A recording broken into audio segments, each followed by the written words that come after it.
Olá, estou aqui de volta para continuar a consideração sobre alguns questionamentos que me levaram a sair da religião das Testemunhas de Jeová. No meu último vídeo eu falei sobre a desassociação e hoje eu gostaria de falar sobre as comissões judicativas, que é aquele julgamento quando uma testemunha de Jeová ela viola uma regra da religião, ela é convocada então para um julgamento onde estará ela, 3 anciãos. Caso haja alguma testemunha, essa testemunha entrará, falar o que tem que falar e sairá novamente. Mas será que esse tipo de julgamento ele tem base bíblica? Qual seria então essa base bíblica? Interessante a informação disponível na Despertai. A Despertai, que é uma revista publicada pelas Testemunhas de Jeová mundialmente, e o público em geral tem acesso a essa revista. É a Despertar de 22 de dezembro de 1981, na página 17.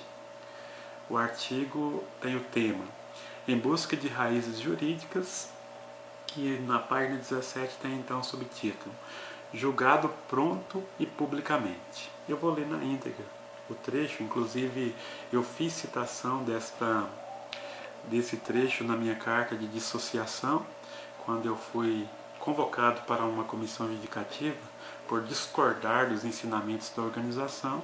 Eu não quis me submeter a esse julgamento, embora no final eu fui considerado como um desassociado. Então eu fiz citação desta publicação, que diz o seguinte: as diretrizes para o procedimento judicial nos Estados Unidos encontram-se na 6ª emenda à Constituição. Em todos os processos criminais, o acusado terá o direito de ser julgado pronta e publicamente, ser informado da natureza e razão da acusação, de ser acareado com as testemunhas da acusação. Será que a justiça nos tempos bíblicos seguia tais diretrizes? Certamente que sim.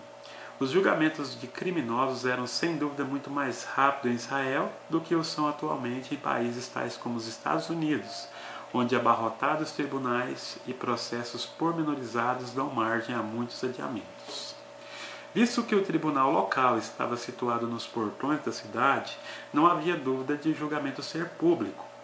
Deuteronômio 16, 18 a 20. Sem dúvida, os julgamentos públicos ajudavam os juízes no sentido de exercerem cuidado e justiça, qualidades estas que às vezes faltam nas audiências em tribunais secretos e arbitrários. E o que dizer a respeito de testemunhas? Nos tempos bíblicos, exigia-se que as testemunhas depusessem publicamente. Por esta razão, eram alertadas a não se deixar influenciar no seu depoimento pela pressão da opinião pública, de modo a se desviarem com a multidão para perverter a justiça. O perjúrio não era punido com prisão, mas com qualquer que fosse a punição que a testemunha falsa queria que incidisse sobre o réu, até mesmo a morte. Então é interessante que aqui no primeiro parágrafo nós vemos um elogio aos tribunais dos Estados Unidos, que todos os processos criminais o acusado tem direito de ser julgado pronto e publicamente. Aqui no parágrafo 2 diz que nos tempos bíblicos os julgamentos ainda eram mais rápidos. Aqui diz que, visto que o tribunal local estava situado nos portões da cidade, não havia dúvida de o julgamento ser julgado, de o réu ser julgado publicamente. E isso contribui então para o cuidado e a justiça. Aqui no terceiro parágrafo diz que as testemunhas elas precisavam depor publicamente. Muito interessante essa informação, Tem até alguns textos bíblicos que comprovam que realmente era assim nos tempos bíblicos. Mas será que esta informação ela se harmoniza com a prática das testemunhas de Jeová? Quando um membro das Testemunhas de Jeová comete algo contrário às suas regras, será que ele tem todo esse direito de ser julgado publicamente? Vamos comparar essa informação com um livro que ele é de acesso exclusivo dos anciãos. O tema dele é Pastoreiem o Rebanho de Deus. É uma edição de 2010 que veio para substituir a edição anterior. Prestai atenção a vós mesmos e a todo o rebanho. Como eu disse, esse livro é de uso exclusivo dos anciãos, Mas hoje, com a internet, né, existem alguns anciãos que já não concordam mais com a norma da organização, mas continuam lá por receio de perder contato com a família. Eles acabam disponibilizando essas informações. Não é muito difícil conseguir.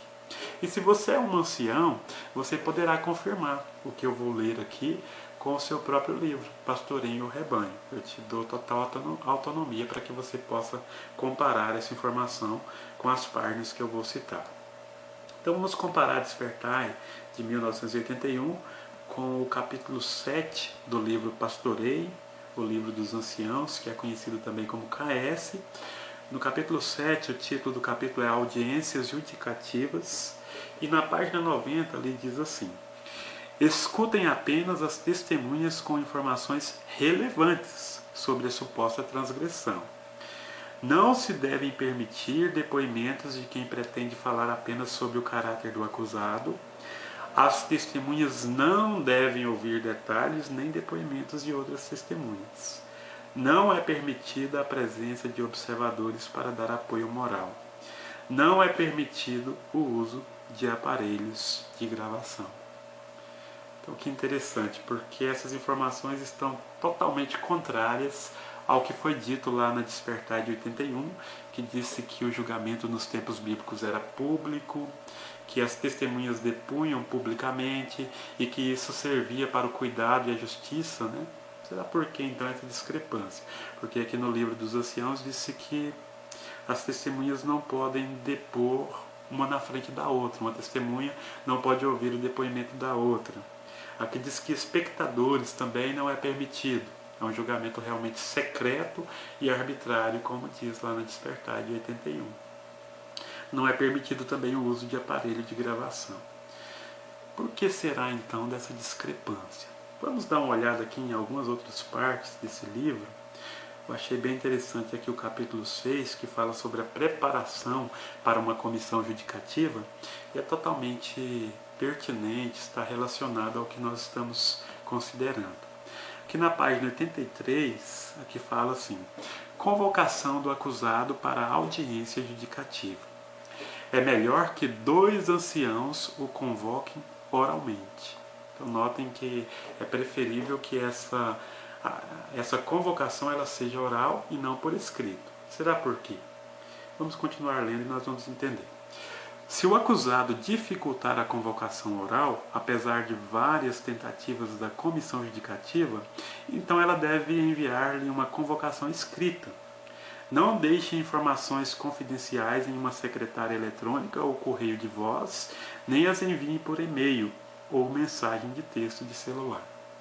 Então olha que interessante, que diz que a convocação por escrito é em último caso, e mesmo assim deve-se tomar total cuidado para não deixar uma informação confidencial em uma secretária eletrônica, um correio de voz, e-mail ou mensagem de celular. Por que será isso? A resposta é clara. Isso seria um documento que o acusado ele poderia usar caso ele se sentisse injustiçado, ele poderia levar a questão para a justiça, e isso seria um documento que certamente viria a incriminar a congregação ou os anciãos. Na página 86 e 87 continua: se o acusado ameaçar processar os anciãos, eles devem suspender os procedimentos e telefonar imediatamente para o escritório. O escritório é a sede das Testemunhas de Jeová lá em São Paulo, no caso aqui do Brasil, né? Continua. Se um membro da mídia ou um advogado representando o acusado contatar os anciãos, eles não devem dar qualquer informação sobre o caso, nem confirmar que uma comissão judicativa está cuidando do assunto. Em vez disso, devem dizer o seguinte: o bem-estar físico e espiritual das Testemunhas de Jeová é de máxima importância para os anciãos que foram designados para pastorear o rebanho. Eles realizam esse pastoreio em caráter confidencial. Então é interessante que o próprio acusado ele convoca então um advogado, né, ou então os membros da mídia, e os anciãos eles não estão autorizados a confirmar que uma comissão judicativa está sendo formada, Por isso, até por esse motivo, então eles não deixam essa convocação por escrito ou qualquer informação que possa vir a comprometê-los. E olha a justificativa que eles dão para esse pastoreio, entre aspas, né, ser feito em caráter confidencial. O livro continua.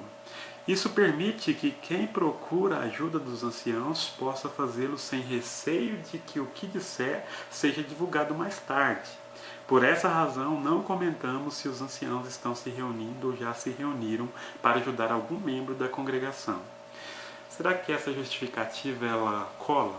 Vamos ser bem sinceros. Se é o próprio acusado que convocou ou contatou um advogado para procurar os anciãos para saberem do assunto, será que esse acusado vai estar preocupado se o que ele disser vai ser revelado mais tarde? É claro que isso aqui é apenas para desviar o foco, né, do verdadeiro motivo pelo qual essas comissões são secretas, são os tribunais secretos e arbitrários, como diz lá no Despertar de 1981. Aqui na página 87 tem uma última informação que eu gostaria de passar, que diz o seguinte. Se as autoridades quiserem ter acesso aos arquivos confidenciais da congregação, ou pedirem que os anciãos prestem depoimentos sobre assuntos confidenciais da congregação, eles devem telefonar imediatamente para o escritório.